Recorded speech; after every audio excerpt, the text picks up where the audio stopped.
Hello viewers, মৌ লাভ কুকিংয়ে আপনাদের সকলকে স্বাগত। আমি মৌ। আজ চলে এসেছি মুড়িঘণ্ট রেসিপি নিয়ে। অনেক দিন ধরে ইচ্ছে হচ্ছিল মুড়িঘণ্ট খাবো, তো অ্যাট লাস্ট আমি আজকে মুড়িঘণ্ট বানিয়ে নিয়েছি। তো চলুন দেখে নেওয়া যাক আমি কিভাবে বানালাম। এখানে আমি কাতলা মাছের মাথা পাইনি, রুই মাছের মাথাই আমার কাছে ছিল, তো আমি রুই মাছের মাথা দিয়েই করে নিয়েছি। কাতলা মাছের মাথা দিয়ে করলে কিন্তু আরও ভালো হয়, তো কাতলা মাছের মাথা আপনারা নিতে পারেন।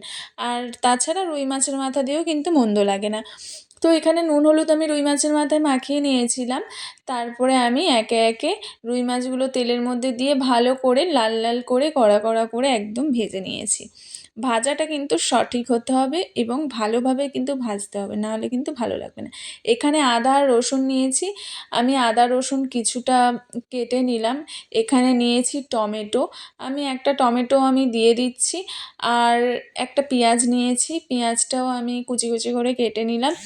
এবারে সমস্ত কিছু নিয়ে আমি মিক্সিং বোলে দিয়ে দিচ্ছি, একটা পেস্ট তৈরি করে নেব।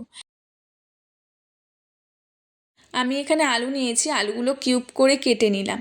এখানে আমি গোবিন্দভোগ চাল ইউজ করেছি। গোবিন্দভোগ চালটা আমি সকালবেলা ধুয়ে রেখেছিলাম, ধুয়ে ভালো করে জল ঝরিয়ে শুকনো করে নিয়েছি। তারপরে একটুখানি কাপড়ের মধ্যে নিয়ে একটুখানি চেপে চেপে মুছে নিচ্ছি। যদি কোনো জল ভাব থাকে বা কোনো কিছু থাকে তাহলে ওটা পুরো শুকিয়ে যাবে। তো আমি অনেকক্ষণ সকালবেলা ধুয়ে তারপরে শুকনো করে নিয়েছি চালটা, যাতে ভালোভাবে হয় এবং ঝরঝরে হয়ে যায় আর ময়লাটাও চলে যায়। তো তারপরে আমি ফ্রাইং প্যানে একটু দিয়ে চালটা হালকা একটু ভাজা ভাজা করে নিলাম এবং মাছের যে মাথাটা ভেজে রেখেছিলাম সেটাকেও ছোট ছোট করে ভেঙে নিচ্ছি। এরকম ছোট ছোট করে ভেঙে নিলে মশলাটার সাথে ভালোভাবে কষানোও হবে এবং মুড়িঘণ্টটা খেতে ভালো লাগবে।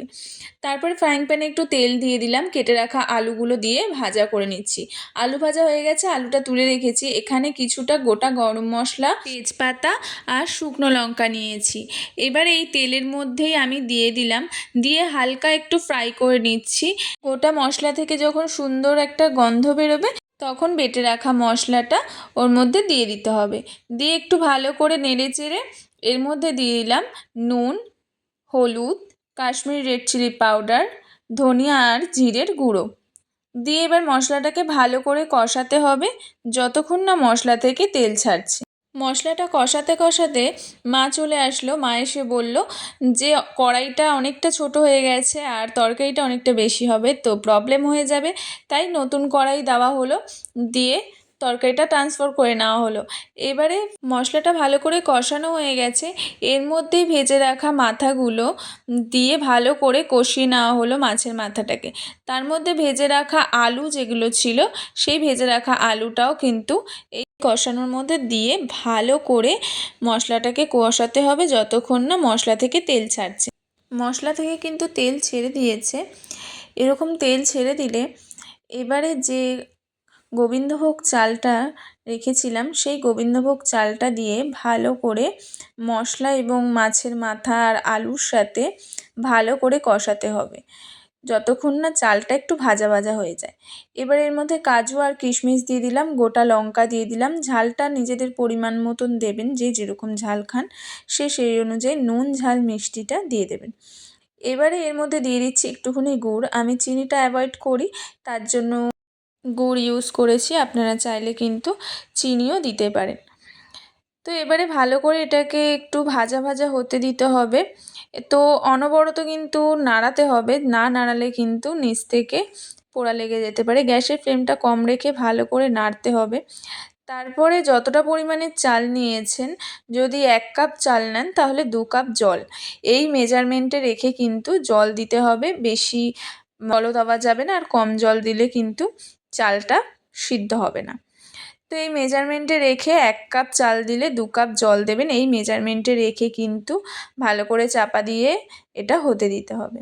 মা চাপা দিয়ে দিয়েছিল, তারপরে আবার মা একটু একটু করে নাড়িয়ে দিচ্ছে। দেখুন অলমোস্ট কিন্তু হয়ে এসেছে। আমার মা গ্যাসের ফ্লেমটা একটু কম রেখে চাপা দিয়ে কিন্তু বারবার দেখছিল যে হয়েছে কিনা।